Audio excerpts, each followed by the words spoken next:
श्री शिवाय नमस्तुभ्यं। श्री शिवाय नमस्तुभ्यं। सती कथा में कही थी कि नवरात्रे एकम से प्रारंभ नहीं होते, अमावस्या की रात्रि से प्रारंभ हो जाते, इसलिए उसको कहते हैं नवरात्रे। क्योंकि नवमी के दिन माता जी का विसर्जन हो जाता है, जवारों का विसर्जन हो जाता है, व्रत करने वाले कन्या पूजन भोजन भंडारा कराकर विराम दे देते हैं। तो नवमी की रात्रि उसमें नहीं जुड़ा पाती, उसमें रात्रि अगर जुड़ती है तो ये अमावस्या की रात्रि से जुड़ना प्रारंभ होता है, तब जाकर वो नवरात्रि पूर्ण हो पाती है। पितृलोक में पितृ जैसे निवास होकर भी इंतजार करते हैं। 4 नवरात्रे हैं तो 4 ही श्राद्ध हैं। आज मौनी अमावस्या है, श्राद्ध का विराम हो जाता है और कथा अर्थात नवरात्रे प्रारंभ हो जाते हैं दूसरे दिन। तो यहाँ शास्त्र कह रहा है जैसे हमें प्रतीक्षा रहती है कोई अच्छे कार्य की, कि घर में कोई शुभ कार्य हो, घर में कोई अच्छा आयोजन हो तो अपने को आनंद होगा, प्रसन्नता होगी।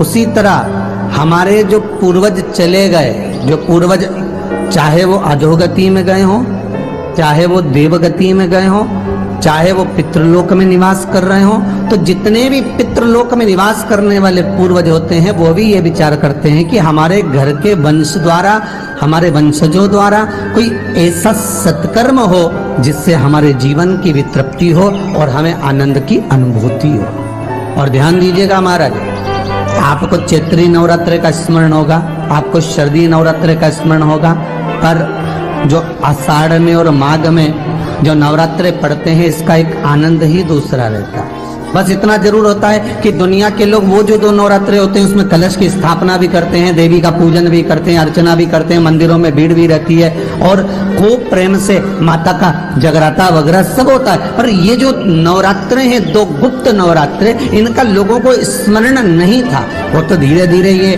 टीवी चैनल के माध्यम से कथाकारों ने, वक्ताओं ने स्मरण कराना जब चालू करा, धीरे धीरे बताना, मार्गदर्शन करना जब चालू करा, तब लोगों को ज्ञात होता गया कि कोई गुप्त नवरात्रा भी होता है, उसमें भी देवी की आराधना होती है। ये 4 नवरात्रे अलग अलग अवस्था के हैं, अलग अलग सुख के हैं और अलग अलग आनंद के। आपके घर में पितृदोष है, आपको ऐसा महसूस होता है, तो किसी भी नवरात्रि के पहले जो अमावस्या पड़ती है, जिस दिन अमावस्या रहे उस दिन चावल की कटोरी में एक कपूर का टुकड़ा रख दीजिए, छोटा सा, और कपूर का टुकड़ा रखकर उस कपूर को दरवाजे के बाहर कटोरी में ही, चावल रखी हुई कटोरी में ही उसको पितरों का स्मरण कर कर जला दीजिए।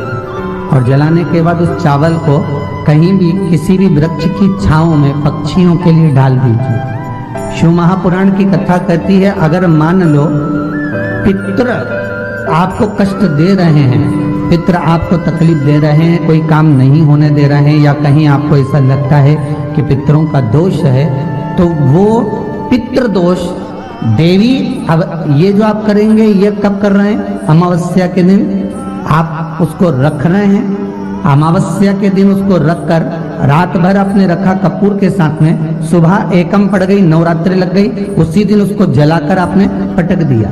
अर्थात उससे देवी और पितृ इन दोनों का आशीर्वाद जो प्राप्त होता है, तो घर में से पितृदोष समाप्त होकर लक्ष्मी की वृद्धि प्रारंभ हो जाती है, कार्य में सिद्धता आ जाती है। और नवरात्रि में भी देवी की आराधना का एक स्मरण का सुख है महाराज। ज्योत का विधान है, नवरात्रि में देवी की ज्योत लगती है, अखंड ज्योति लगती है, जवारे बुआए जाते हैं, कलश लगता है, ज्योत का भी विधान है। जिसके यहाँ दिया अखंड जलाया जाता है, अगर वो दिए की लो, दिए की बाती अगर दक्षिण दिशा की होती है तो उसके घर में साल भर में एक घात जरूर होती है। जो दिया अखंड जलता है उसकी बाती का मुख दक्षिण का नहीं होना चाहिए। अगर आपने देवी भागवत का स्मरण कराओ, देवी भागवत को अगर सुना हो, तो देवी भागवत में स्पष्ट किया गया कि पूर्व की ओर मुख करा हुआ दिया, अर्थात पूर्व की ओर ज्योत जो जलाई जाती है वो संपदा की वृद्धि करती है। पश्चिम की ओर मुख कर कर जो ज्योत लगाई जाती है महाराज, वो बेभव को देती है। और उत्तर की ओर जो मुख कर कर ज्योत जलाई जाती है, उत्तर की ओर जो ज्योत का मुख रहता है वो आयु की वृद्धि करती है, घर में अकाल मौत को रोकती है। दक्षिण की ओर ज्योत ना लगाएं, अगर आपको लगाना है पूरब की लगाएं, पश्चिम की लगाएं या उत्तर की लगाएं। और जितने दिन महारानी जगदम्बा जगतधात्री दुर्गा भवानी चैत्र नवरात्रे में, शरदीय नवरात्रे में, आषाढ़ी नवरात्रे में, आदिक पौष नवरात्रे में हम जगत जननी जगदम्बा की जब स्थापना करते हैं या हम नूतन घर का प्रवेश करते हैं या गणेश जी की स्थापना करते हैं या कोई दुकान को प्रवेश करते हैं या कोई शुभ कार्य करने के लिए अग्रण्य होते हैं, तो हम कलश की स्थापना क्यों करते? कलश के अंदर आखिर ऐसा क्या विराजमान है कि 33 कोटि देवता उस कलश के अंदर आकर बैठ जाते हैं। आप कोई यज्ञ करने जा रहे हो, आप कोई पोथी पुराण करने जा रहे हो, आप कोई अच्छा कार्य करने जा रहे हो, तो ब्राह्मण देवता कह देते कलश की स्थापना होगी, कलश की शोभा यात्रा निकलेगी, कलश यात्रा निकलेगी, कलश विराजमान होगा। उस कुंभ की, उस घड़े की महत्वता कहां से प्रकट हो गई? शिव महापुराण की कथा कहती है महाराज, भगवान औघड़दानी शंकर स्वयं आद्य शक्ति जगदम्बा से कहते हैं कि जगदम्बा तू क्या चाहती है बोल। तो जगत जननी जगदम्बा कहती है कि जहां मैं हूं वहां शंकर है, ये आपने कह दिया, पर जहां शंकर है वहां पार्वती का होना जरूरी है। उसके लिए सिद्ध करने के लिए एक स्थान ऐसा बनाया जाए जहां पर शंकर विराजमान है और शंकर के साथ पार्वती विराजमान है। तो शिव जी ने कहा पार्वती उसके लिए मैं तुझे एक सुंदर कलश का निर्माण कर देता।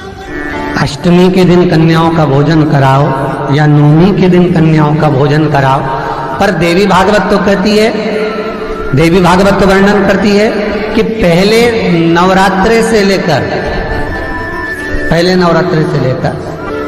नवमी तिथि तक जितने दिन देवी के होते हैं, प्रत्येक दिन में आप किसी भी दिन कन्याओं का भोजन करा सकते हो, पहली रात्रि से लेकर, पहला दिन से लेकर।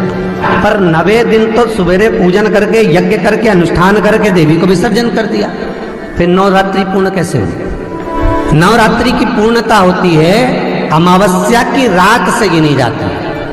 कौन से दिन से गिनते हैं? अमावस्या की रात्रि, फिर एकम की रात्रि, फिर दूज की रात्रि, ऐसे गिनते गिनते अष्टमी की रात्रि तक और नवमी के दिन सुबह तक या दोपहर तक या शाम तक, जब तक आप यज्ञ ना करें तब तक ये 9 रात्रियां पूर्ण गिनी जाती है महाराज देवी भागवत के हिसाब से पूर्णता। अब हमने कन्या भोजन का जो क्रम बनाया, अष्टमी के दिन करा देंगे, नवमी के दिन करा देंगे, इस तिथि को करा देंगे, पर भाव देखिए, शास्त्र कहता है भूखे को भोजन जब कराइए जब उसको भूख लगी हो, और ऐसों को कराइए जिसको जरूरत पड़ रही है।